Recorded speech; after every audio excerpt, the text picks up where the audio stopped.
guys, alright. So magandang hapon po sa inyong lahat. So nandito naman si Kindness guys sa aking bakuran. So sa mga naunang premiere ko po is kung saan binahagi ko po sa inyo na bumili po ako ng punla ng pipino. Alright, ayan po yung ating punla ng pipino guys. Okay, so 10 punla po ng pipino ang binili ni Kindness. And then, kasi nga po, summer na po sa Japan. Although medyo, narinig niyo po, medyo may hangin, no? And then ngayon po is 5:30 na po ng hapon. So, ito yung timing talaga, no? Kaya lang, hindi ako diretso makapagtanim, guys. Kasi medyo malaki pa yung trabaho natin. Ayan. So, hindi na naman po si Kindness siyang nagtanim yan. Marami na naman pong akong bubunutin. So, buti na lang talaga may artificial grass na si Kindness, no? Hindi katulad dati na grabe dito punong-puno ng damo. So ito guys is nagkaroon lang po talaga ito ng dahil sa may lupa po tayo dito sa ating mga paso, di ba? Parang bulaklak talaga siya, no? So parang ibon talaga ang nagdadala nito guys. Pero ngayon tatanggalin natin ito kasi papalitan natin. Magtatanim tayo ng pipino. So dito ko to gagamitin ngayon. Ayan.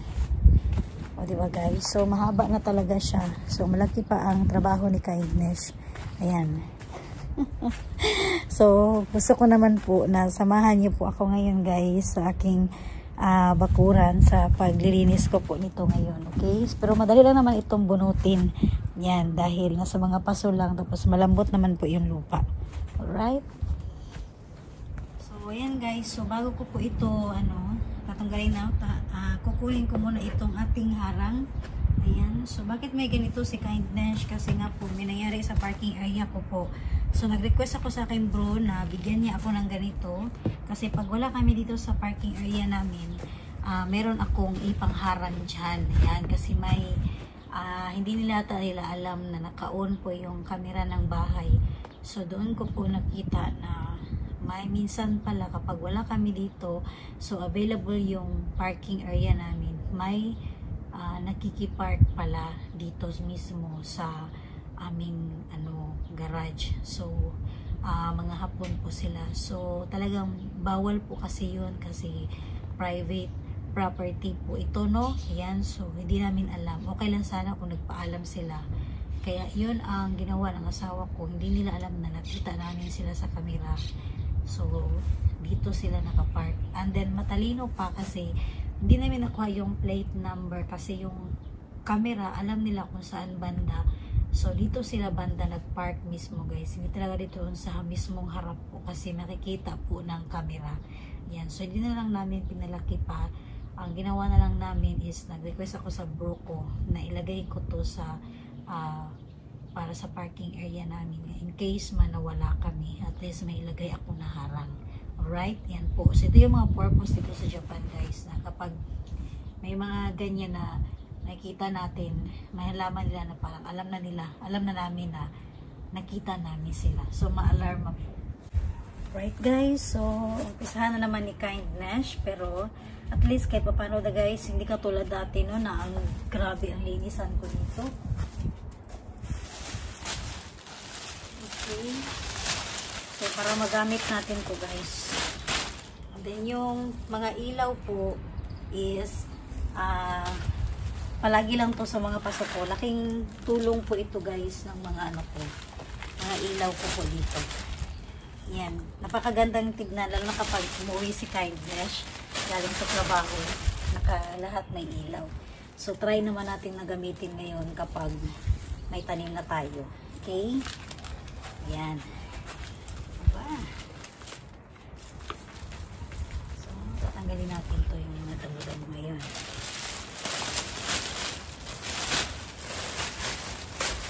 Niritso ko na sa mga plastic para tapos sinadya ko talaga na hapon kasi nga hindi masyadong mainit. Okay?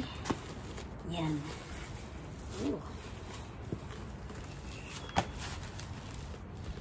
Wow. Talagang pati yung mga damo guys, dahil yung lupa natin kung sa pa, tambok ba? Tambok yung ating mga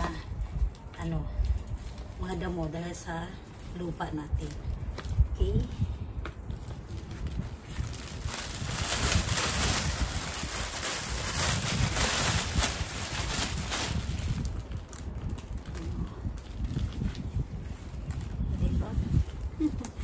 madali lang linisan.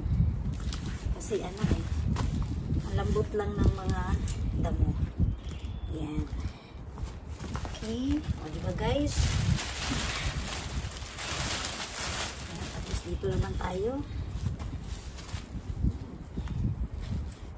Gusto ko talaga na may talim ako sa bahay. Ito talaga yung gusto ni Kindness. Yan o, tabang-taba ng lupa.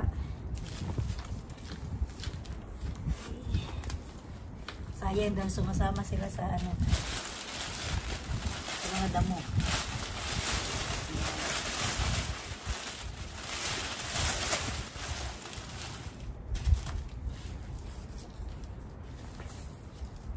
Okay. Wow.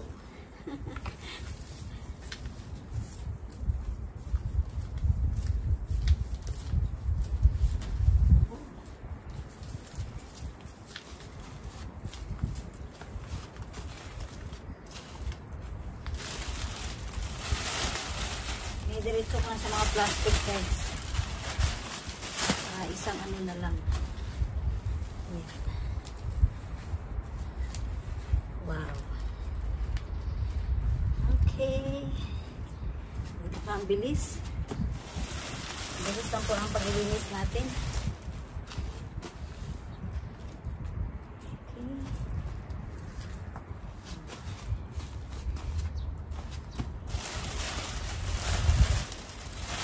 So, pangalawang kaso na po ang nalinis natin. Ayan o. Ito, naalala ko noon, dito ko tinanim yung luya. Ayan. Wow.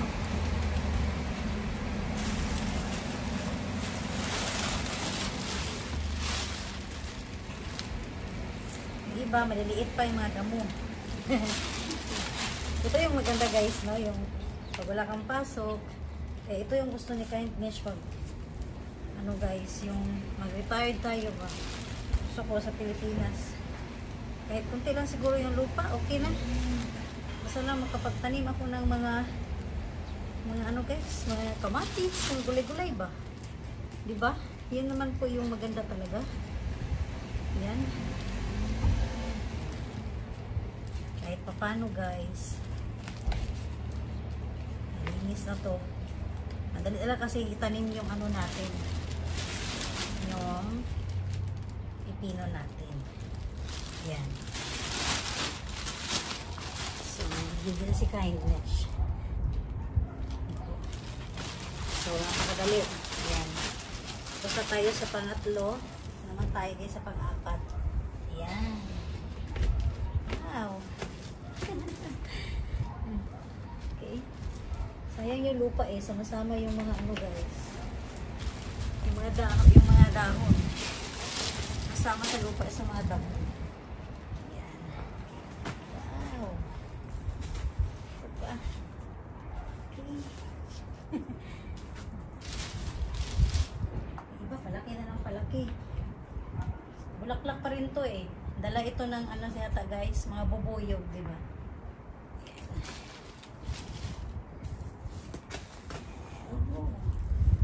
Grabe oh. Ito lumaki na talaga guys oh. Parang ano niya yung lupa ko ah. Yan. Okay. Ano ba bubuyog dyan? Yan oh, grabe. Dumikit na talaga siya. Yan.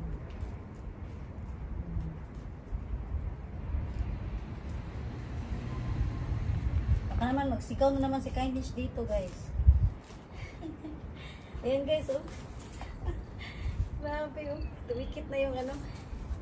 Grabe, sobrang dikit talaga ng ano, tanim mo. Kasi maganda yung lupa, eh. Dumikit na talaga masyado yung mga damo-damo na tumubo. So, syempre, kuha na natin ito guys, kasi sayang yung lupa. Yan.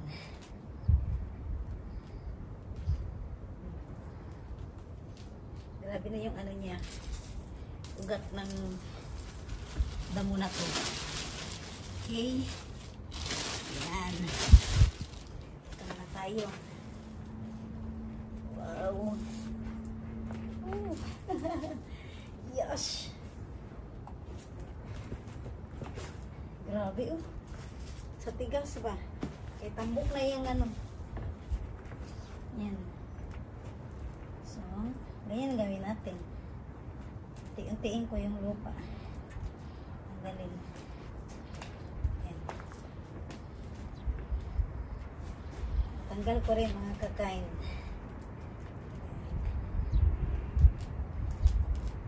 Grabe yung ano niya.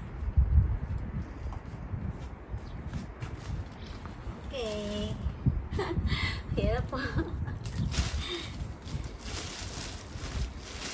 Okay guys, so update ko po kayo mamaya-maya kapag natapos na ako dito no, sa lahat-lahat po. So may 4 na po tayo na paso na nalinis ni Kindness. Okay?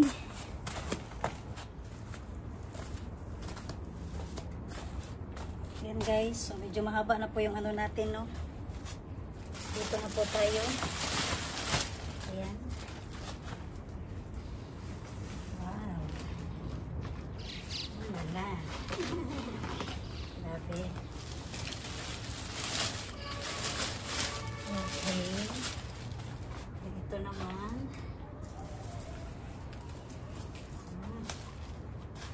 Ayan o. Sumasama talaga sila no, sa mga lupa. Kunti na lang guys. Matatapos na tayo. So, ang bilis, no? Ang bilis lang po talaga kapag sa paso na lang po ang pinagkukuha ko. Hindi katulad dati, no? Yes.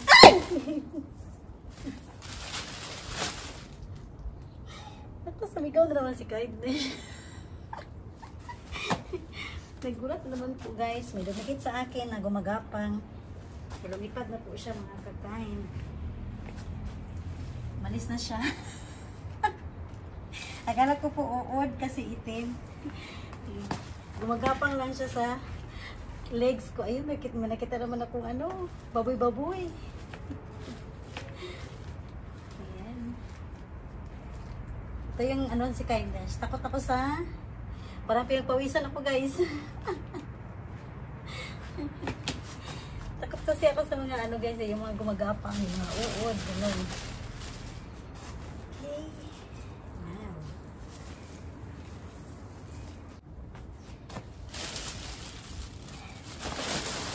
Wow. So, marami-rami rin ang nakuha ni Kindness, mga kakain. Oh, grabe, no? Sa mga, ano lang to guys, sa paso lang ito. Yan. Imagine mo kung hindi ako nalagay ng artificial nito. Grabe naman yung paglimpisa ni Kindness. Pagpamuranan dito. Okay. Ayan guys, so may nabago po ngayon kay Kindness. So, since kasi marami akong paso doon, hindi ko na to iuurong. Yan po. Dahil nalagyan, yung kumuha lang ako ng 3 doon na paso, no, para terno sila na kulay green. Mamaya pakita ko lang po sa inyo na malapitan. Para kasi, yung iba kasi yung lupa, ito kasi guys, sa lupa na rin para sa luya. Ayan. So, iba yung ano natin, no, yung para sa luya. Tapos, ito kasi para to sa mga okra, yung nandito po. So, may paliwanag ko lang po sa inyo. Okay, so thankful ako din. Dito naman yung asawa ko guys. Nulungan ako kasi mabigat siya. Bigat po yung lupa. Baka maano tayo. Madali tayo ng bigat guys. So ngayon po medyo nakaranas tayo ng happy si Kindness. Kasi nga pag mga damo-damo diba mamaya. So mag-shower lang tayo pagkatapos ito.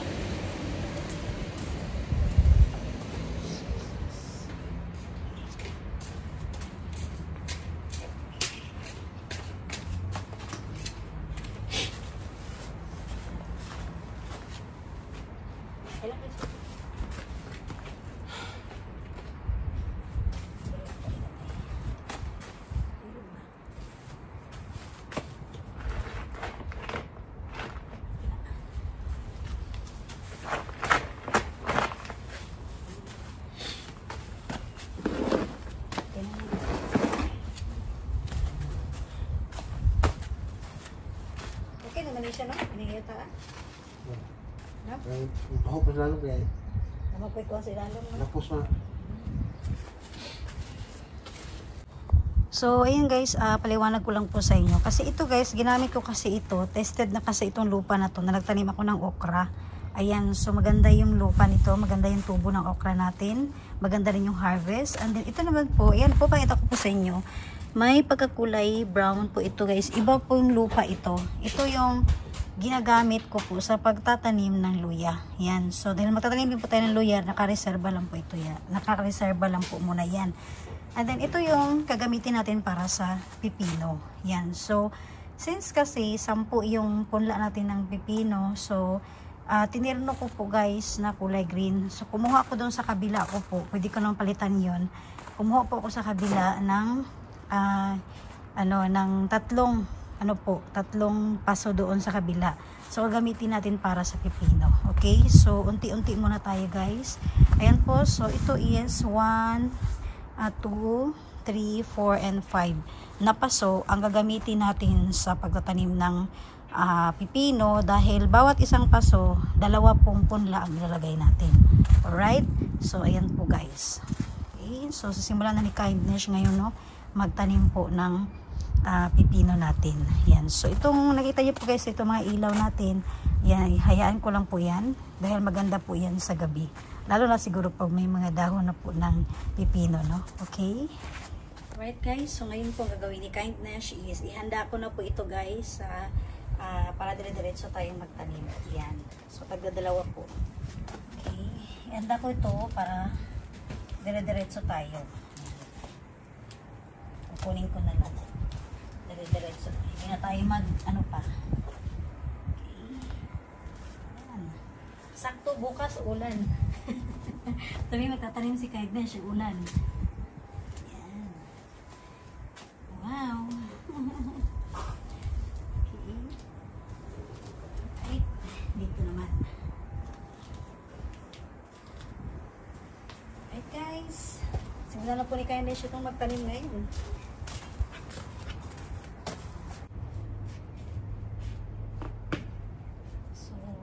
Yan guys, bago ko itong taniman, no, pinagbubungkal ko muna yung mga lupa. Yan, tapos nagawa na ako ng mga bilog-bilog niya para diretso tayo magtanim. Okay. Wow, naligigan si Kindness. So, ayan guys, pinagbubungkal na po ni Kindness, no, ayan, yung mga lupa natin. Okay. So, para mas mabilis tayong makapagtanim. Right? Yan po. So, dito guys, kaya ko dito sinadya dahil yung ilalim nito mismo, ayan po, maganda po ang lupa ng ilalim na to. Ayan. So, nagbuhos ako ng lupa dyan. Right? So, kaya kahit talabas yung mga ugat nila dyan, maganda pa rin yung lupa na nasa ilalim. Okay? Ayan po. So, yun po yung purpose ni Kindness. And then, syempre, nakahilira na po yung ating mga pipino po. Ayan. Kaya mas madali na lang po magtanim ngayon si Kindness. Right. Umpisahan na po natin guys. Huwag na natin patagalin pa. Okay? Right guys. At umpisahan ko na po ang pagtatanim ngayon ng ating pipino. O diba? So, dahil kayo siya mga kakain kay kung sa to kung ginahimo atong una magtanom, mora gihapon siya, no? Ayan. Tinatanggalan na natin. Okay? Ang bango, no? Ang bango po ng ano niya, guys. Ang bango. Yan. Okay. Sara natin mabuti. Wow. Sana mabuhay to mga kakain. Kasi dati nagtanim ako ng 5 punla. 2 lang ang nabuhay. Sana maganda yung ano nito sa lupa. Yoroshiko onegaishimasu, diba? So, sa salitang Hapon yan, guys. Yung parang nakikiusap po si Kindness, diba? Nakikiusap. Okay. So, ito naman yung pangalawa natin, guys. Ay. Sumama na yung ano niya. Ito. Okay. Alright. Yan. Lambot ang lupa niya. Pero ang bango, ha? Ang bango-bango po mga kakain. Okay. Yan. Wow. Nakatuwang magtanim, no? Ito talaga yung gusto ni Kindness. Magtanim. Nakakatuwa po. Kaya alam mo, kahit lang nasa pasa, lalo na pag may bunga na po mga kakain, yun po ang pinakamaganda, no? pag may bunga na. Yan. Okay. Yan po. Wow. So, sa kabila naman tayo, guys. Yan. Tapos pag ano na yan, guys, lalagyan natin ng mga stick yan. Lalagyan natin parang alalay ba. Ayan. Naman tayo.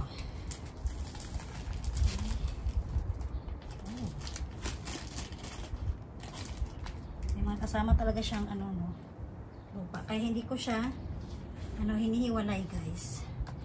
Dito sa kanyang ano, kasi parang may nilagay yung ano dito eh. Parang sa mga fertilizer po. Okay. Wow. Yung isa naman. O, diba, ang bilis lang, guys. 4 na po ang natanim natin ngayon.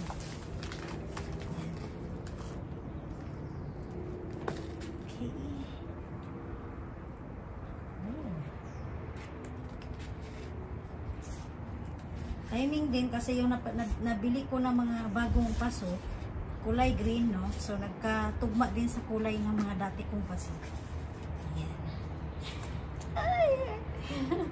Tuwang-tuwa na si Kindness. Okay? So, maya-maya lang po. Tapusin po ito ni Kindness. Na-update ko lang po ito sa inyo, guys. Alright, guys. So, kung napansin niyo po yung ating ano, guys, is umiilaw na po yung ating solar lights. Ayan. Dahil po alas 6 na po ng gabi ngayon.